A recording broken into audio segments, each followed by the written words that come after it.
Coucou, j'espère que tu vas bien. Aujourd'hui, je suis très contente de te retrouver pour te présenter ma pile à lire du Blossom Spring Challenge, qui est un challenge littéraire sur le même principe que le Pumpkin Autumn Challenge, que le Cold Winter Challenge, etc. Et donc, il se passe en hiver. On a des menus, des sous-catégories à remplir, etc. Et donc, on se concocte une petite pile à lire pour le printemps. Le printemps, c'est une saison que j'aime particulièrement puisque c'est une saison où la nature se réveille, les fleurs refleurissent après la froidure de l'hiver et ça fait toujours extrêmement du bien d'avoir les jours qui rallongent et toute cette vie qui explose un peu partout, les arbres en fleurs, etc. J'adore, j'adore, j'adore. Et donc, j'ai très envie de entamer cette pile à lire du printemps du Blossom Spring Challenge. C'est la chaîne Le Boudoir qui organise comme tous les ans ce challenge. Donc évidemment, je t'aurais mis dans la barre d'infos tous les liens vers leur chaîne, la vidéo de présentation et le groupe Facebook. Comme ça, tu pourras aller voir toutes les infos pour faire ce challenge si tu en as envie, toutes les catégories, etc. etc. Tu auras tout en barre d'infos. Je suis désolée, je vais sans doute regarder mes notes régulièrement, te regarder vers le bas. Je suis désolée, mais je vais pas tout retenu par cœur. Alors, le premier menu, c'est Printemps florissant et la première sous-catégorie, c'est Un chant de jonquilles pour Sandra, où il faut parler d'une histoire qui se passe pendant le printemps ou qui a une couverture fleurie. Dans cette catégorie, j'ai choisi de mettre Le Moulin du Loup de Marie-Bernadette Dupuis, et si dans une édition coffret presse de la Cité. Marie-Bernadette Dupuis, je t'ai déjà présenté plusieurs fois cette autrice sur la chaîne, c'est de l'historique. Et je n'en sais pas plus sur ce roman-là et j'ai pas envie d'en savoir plus, j'ai envie de me laisser porter. Je trouve la couverture très belle, très romantique, très douce, très printanière. On va voir ce que ça va donner, mais je pense pas être déçue avec cette autrice, je lui fais assez confiance et pour l'instant j'ai jamais été vraiment déçue par cette autrice. Donc je pense que ça va être une lecture un peu parfaite pour le printemps, pour se poser, pour être tranquille et pour savourer cette période de l'année. La deuxième sous-catégorie se nomme Le Jardin des Secrets. Et là, on est dans les mots-clés de romance, intrigue familiale, secret, trahison, drame. Et je pense que j'ai le livre parfait avec Clair de Lune de Mélanie Lebas aux éditions Nouvelle Plume. C'est une romance qui se passe pendant la Seconde Guerre mondiale entre une pianiste parisienne et un officier de l'armée allemande. Et donc je pense que ça va être très poignant à lire puisqu'on va aborder toutes ces questions de la Seconde Guerre mondiale, du racisme, je pense, etc. Donc on va voir ce que ça va donner. J'appréhende un peu de le lire par rapport au thème, mais je pense que ça peut être vraiment très bien. Ma mère l'a déjà lu et elle a beaucoup aimé. Je suis quand même curieuse de le découvrir et je pense que romance, drame, etc. ça va très bien rentrer dans cette lecture-là. La dernière sous-catégorie de ce menu, c'est Mauvaises herbes. Et là, il faut lire tout ce qui est réputé pour être les mauvais genres auprès des intellectuels de la littérature. Et donc, c'est SFFF, policier, tout ce qui est graphique, etc. Moi, j'ai choisi de mettre de la SFFF avec King of Scars de Leigh Bardugo aux éditions Milan. Et juste regardez cette couverture absolument magnifique qu'ils nous ont fait pour ce premier tome. Il est absolument dingue, j'adore. Trop belle. Et donc là on est dans l'univers du Grishaverse de Leigh Bardugo. Je t'ai déjà présenté Grisha et j'ai fini récemment la saga Six of Crows. Donc maintenant je peux entamer King of Scars et j'ai très hâte de le lire puisque on va s'attarder vraiment sur le personnage de Nikolai et qui est clairement mon chouchou de tout ce que j'ai lu de Leigh Bardugo pour l'instant. Donc j'ai trop hâte de le découvrir et j'espère vraiment passer un bon moment, mais si c'est Nikolai le personnage principal, ça devrait aller. On passe maintenant au deuxième menu qui est lapin de Pâques et la première sous-catégorie se nomme le pudding à l'arsenic et il faut lire tout ce qui est cosy mystery, policier, thriller, page turner, etc. Moi j'ai choisi de mettre un livre que je n'ai pas encore en ma possession mais ça ne serait tardé. Il s'agit du 4e tome des détectives du Yorkshire de Julia Chapman. Je t'ai présenté le tome 3 dans mon point lecture de décembre, donc si tu veux en savoir plus sur cette saga, je t'invite à aller voir cette vidéo là. C'est une saga de cosy mystery qui se passe dans la campagne anglaise et que j'aime énormément, je l'adore, les personnages sont extrêmement attachants. J'adore suivre leur quotidien, suivre leurs rapports les uns aux autres, suivre les enquêtes aussi qui sont pas mal intrigantes et on voit un fil rouge apparaître et ça devient de plus en plus intéressant je trouve. Donc j'ai très hâte de lire le tome 4 qui du coup je pense devrait se passer au début du printemps, quelque chose comme ça. Donc on va bien voir mais j'ai trop hâte de le découvrir. La deuxième sous-catégorie se nomme Chasse aux œufs et il faut soit lire un livre de moins de 250 pages, soit lire un livre de plus de 500 pages. Moi j'ai choisi la deuxième option, plus de 500 pages. J'ai donc choisi de lire plutôt Un palais de cendres et de ruines de Sarah J. Maas aux éditions de La Martinière Jeunesse. Donc le 3e tome de Un palais d'épines et de roses. Il fait environ 700 pages je crois, donc j'en avais pour un petit moment. Mais j'ai hâte quand même de lire ce 3e tome, de découvrir un peu la fin de cette première histoire, puisque après il y a d'autres tomes sur d'autres personnages.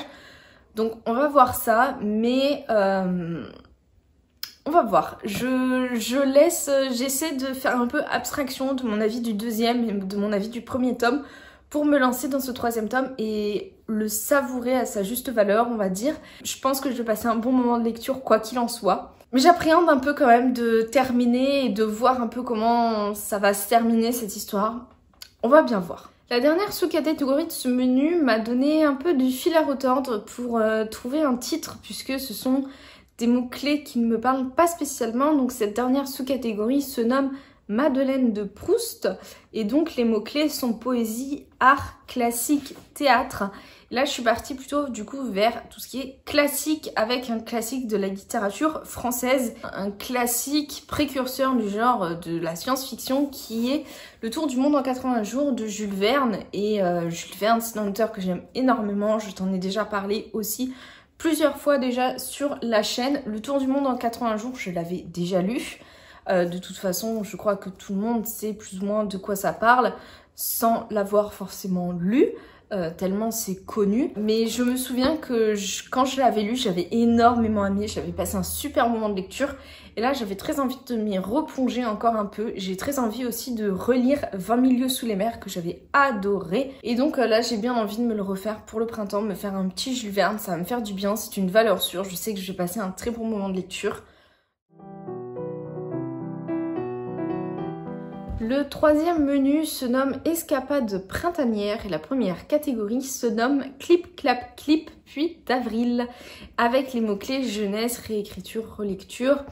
Et moi j'ai parti de choisir sur le jeunesse avec Les Royaumes de Feu, le tome 6 de Tweety Sutherland aux éditions Gallimard Jeunesse que je n'ai pas encore en ma possession mais ça ne serait tardé puisque j'adore vraiment cette saga.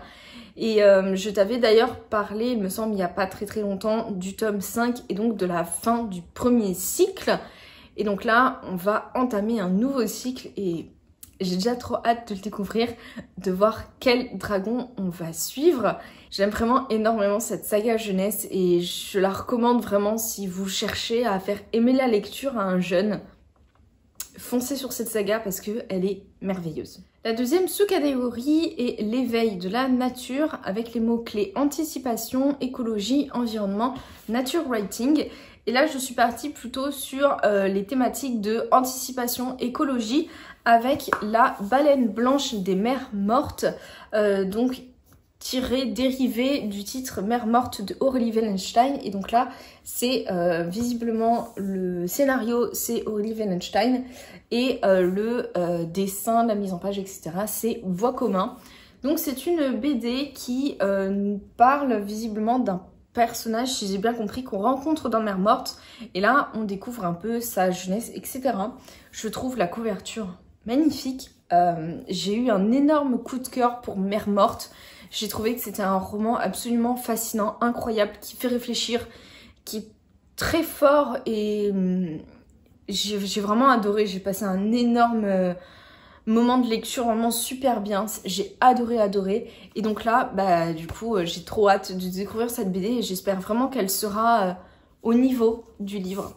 Donc on verra, mais je me fais pas trop de soucis. La dernière sous-catégorie de ce menu est Voyage à Craignadoon. Et là, il faut lire un livre qui se passe dans le futur ou dans le passé. J'ai choisi dans le passé avec le deuxième tome des Rois Maudits de Maurice Druon, qui est La Reine étranglée, ici aux éditions Livre de Poche.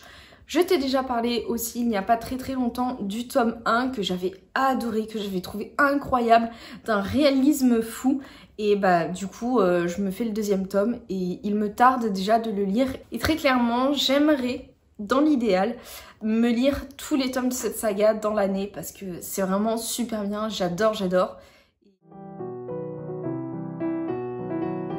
Et on arrive déjà au dernier menu de ce challenge qui est le menu thématique de cette édition qui est donc thématisée Japon avec... enfin Japon-Asie, avec donc le menu Ajiano Haru et la première sous-catégorie qui est le Shogun et l'Empereur où il faut parler de guerriers, royauté et aventure. Et j'ai choisi le deuxième tome de l'Ascension de Camelot qui est la trahison de Camelot, écrit par Kirsten White aux éditions de Saxus. Et j'ai l'édition évidemment reliée qui est absolument magnifique. Je t'ai aussi déjà parlé du tome 1 que j'ai vraiment bien aimé, que j'ai trouvé très sympa, très intéressant. Et donc, bah, forcément, je vais lire le deuxième tome et je pense que le lire au printemps, ça va être vraiment pas mal. J'ai beaucoup aimé l'atmosphère et l'univers de ce premier tome, donc j'espère qu'on va retrouver ça dans ce deuxième tome. J'ai très hâte de le lire, de le découvrir quand même. Et je pense que je vais passer un bon moment de lecture et il rentre à merveille dans cette catégorie. La deuxième sous-catégorie est Yokai, Tengu, Kitsune et autres créatures où il faut logiquement parler de créatures fantastiques, de mythologie, etc. Et là j'ai choisi de mettre le premier tome de Grim Lovelies de Megan Shepherd. Et ici c'est l'intégrale que France Loisirs nous a fait il y a quelques mois maintenant. Il y a 2 tomes de base. Je ne sais pas trop le résumé de quoi ça parle. Je crois que c'est une jeune fille qui était à la base un animal et qui a été transformée en humaine par une sorcière et je n'en sais pas plus. J'en ai entendu beaucoup de bien de la part de Strawberry Books. Je crois que c'est Mélanie qui l'a lu et qui en a vraiment super bien parlé et du coup qui m'a donné très envie de le découvrir.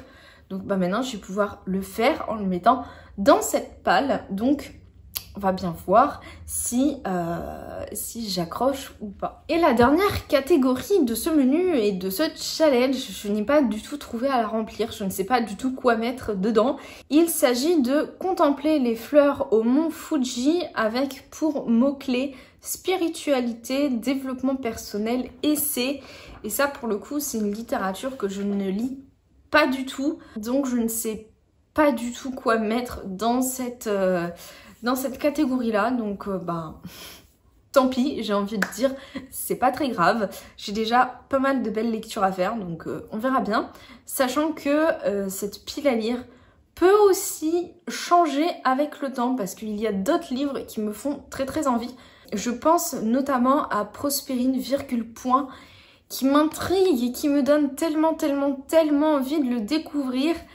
Donc on va voir, mais à mon avis, cette pile à lire va un petit peu changer avec le temps. On verra ça. Donc voilà pour ma pile à lire de ce super challenge que j'ai très hâte de commencer.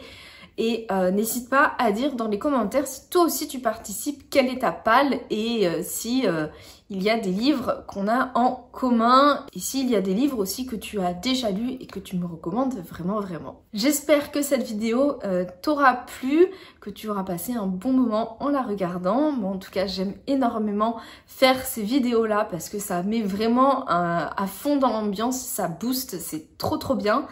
Et n'hésite pas à aimer du coup la vidéo si ça t'a plu, à la commenter et à t'abonner à la chaîne bien sûr. Je vais te laisser là, je te fais de gros bisous, je te souhaite de très bonnes lectures et un très bon printemps. On se retrouve très bientôt dans une nouvelle vidéo.